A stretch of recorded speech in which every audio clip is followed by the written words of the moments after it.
Assalamualaikum warahmatullahi wabarakatuh. Hari ini kita akan belajar mengenai konsep accounting untuk materi bab 3 yaitu biaya tenaga kerja. Sebelum kita memulai, sebelum kita memulai kelas pada hari ini, ada baiknya kita berdoa menurut agama dan kepercayaan masing-masing. Berdoa mulai.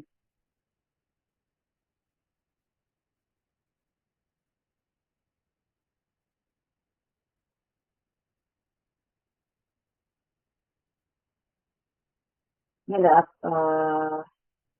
tema kita pada hari ini.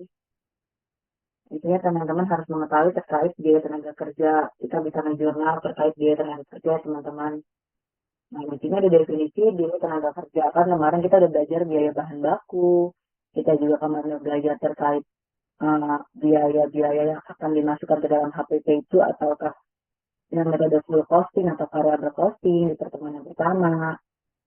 Yang kemarin kita belajar biaya bahan baku itu cara menghitung itu ada yang menggunakan FIFO, LIFO, average.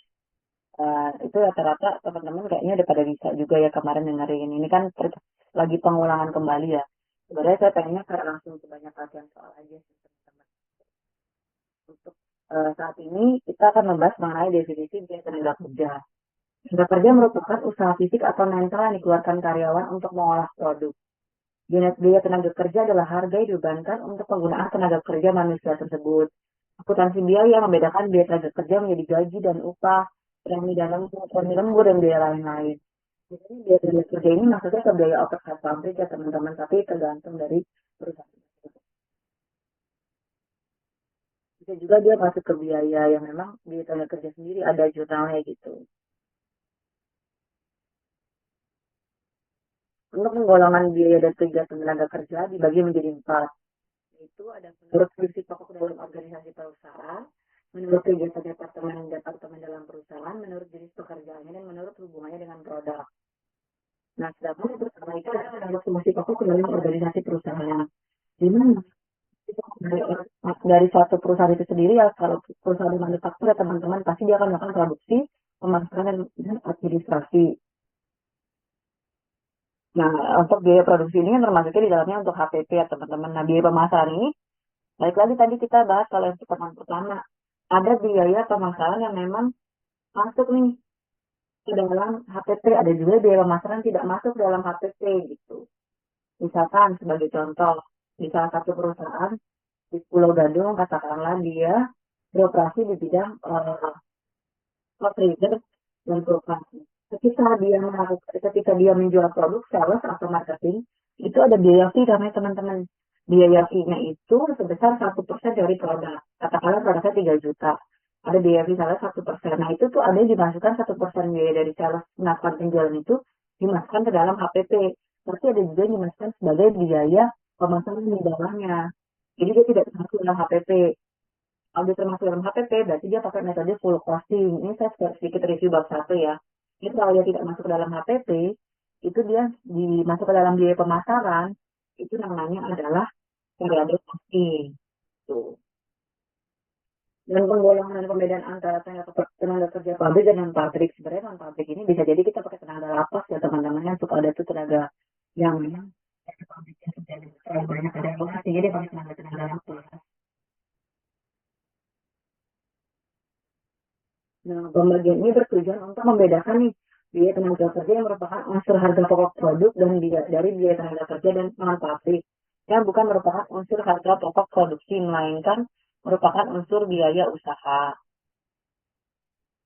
Biaya tenaga kerja perusahaan itu digolongkan menjadi biaya tenaga kerja produksi kan tadi ya pemasaran dan satu lagi administrasi. Nah, kalau produksi itu ada gaji karyawan, pabrik, biaya kesejahteraan karyawan pabrik, upah lembur, upah mandor pabrik, gaji manajer, termasuknya di sini upah karyawan-karyawan lapas juga ya teman-teman ya kalau memang ada pabrik yang tidak semua karyawan tetap gitu.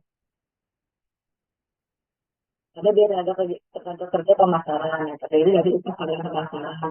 Yang tadi saya bilang, sales itu biasanya dapat komisi teman-teman ada yang 1% atau 2%. Kayak sales mobil itu juga ada persentasenya itu.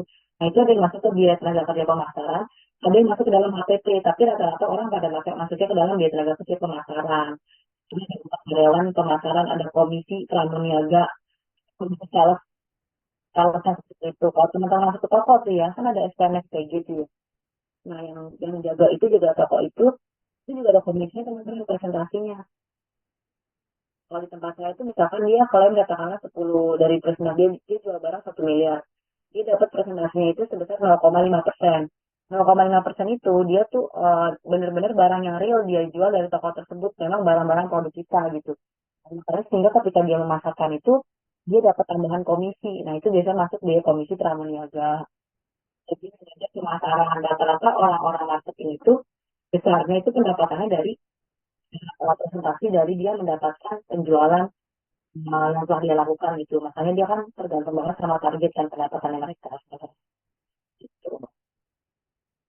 Dia kan bekerja administrasi dan umum, jadi karyawan bagian akuntansi, personalia, sekretariat, di bagian-bagian kalau di perusahaan itu kan ada divisi sales, ada divisi sales admin ya teman-teman. Jadi administrasi terkait penjualan itu diurusnya sama sales admin namanya. Kalau di perusahaan yang di pabrik atau di mana gitu misalkan teman-teman bekerja, ada juga kan divisi kan banyak, ada divisi accounting, ada divisi finance, divisi personal itu HRD. Nah, kalau untuk yang mengurusi bagian pemasaran tapi di administrasinya itu namanya divisi sales admin. Biaya kesejahteraan karyawan bagian akuntansi, ada juga biaya kesejahteraan karyawan bagian PRD dan bagian kesekretariatan. Nah, itu masuk ke dalam biaya tenaga kerja administrasi dan umum. Jadi beda nih teman-teman kalau misalkan tenaga kerja pemasaran tadi sales ya saya contohin. Tapi kalau dia biaya tenaga kerja administrasi dan umum itu seperti sales admin. Jadi dia mengurusi administrasinya dari si sales-sales ini gitu. Kayak misalkan dia pengajuan apa namanya pengajuan dari pembelian kan diproses tuh diajuin dibuatlah surat jalan kalau di perusahaan tuh ya ada order nih aturannya begini ya teman-teman maksudnya ritme kerjanya itu sales dapat order dari customer itu dia masuk ke sistem kan dia ngajuin di sistem saya order begini-begini sales ngajuin nanti diproses sama sales admin dibuatlah invoice invoice sudah jadi sudah oke dan memang udah sesuai terbitlah surat jalan. Kerjaan ini nanti akan dibawa supir nih untuk mengantar barang ke customer gitu. Jadi teman-teman sedikit tahu kurang lebih bisnis prosesnya seperti itu ya. Rata-rata perusahaan mau perusahaan dagang atau mau perusahaannya dagang di bidang manufaktur atau mungkin perusahaan dagang yang retail itu kan pasti ada namanya bagian penjualan kan. Bagian penjualan itu juga ada pasti bagian administrasi untuk yang mengurus penjualan. Administrasi penjualan itu membuat faktur penjualan, membuat surat jalan. Nanti si supir ini bawa surat jalannya ini kan, kasih customer buat tanda terima nanti kopiannya surat jalan itu dibalikin lagi ke sales admin untuk dilakukan backup masuk ke dalam sistem surat jalan kembali jatuhnya SJK gitu. Atau bisa juga bukan SJK, sorry kalau SJK kan bisa dia surat jalan apa namanya bisa juga dia gagal kirim kan nggak langsung datang juga tapi kalau dia kembali itu bisa jadi apa namanya dia karena customer tidak ada gitu jadi sehingga sistemnya gagal kirim kan nah kalau kayak gitu gitu tuh yang memang kita juga harus pikirkan nih itu maksudnya ke biaya apa sih gitu kan kita butuh dana juga buat transportasi bolak-balik ya itu masuk ke biaya tenaga kerja administrasi dan umum karena kan itu ada bagian untuk pengantaran dan lain sebagainya gitu atau bisa juga masuk ke biaya tenaga kerja pemasaran kalau dia perusahaan itu memang apa namanya mengecas biaya perjalanan sekali perjalanan itu masuk ke jatuhnya ke biaya pemasaran. Jadi itu tergantung dari perusahaan itu mau seperti apa gitu. Jadi tiap perusahaan sih punya pola yang agak beda-beda ya. Gitu. Tapi kalau di tempat saya kebanyakan itu nanti kalau misalkan ada gagal kirim dan lain sebagainya itu dikenakan charge oleh customer. Jadi kita hanya ke pengiriman pertama gitu. Jadi tidak ada biaya-biaya lain tuh hanya biaya pengantaran saja itu. Memang bagian dari jasa servis jasa kami ke customer gitu.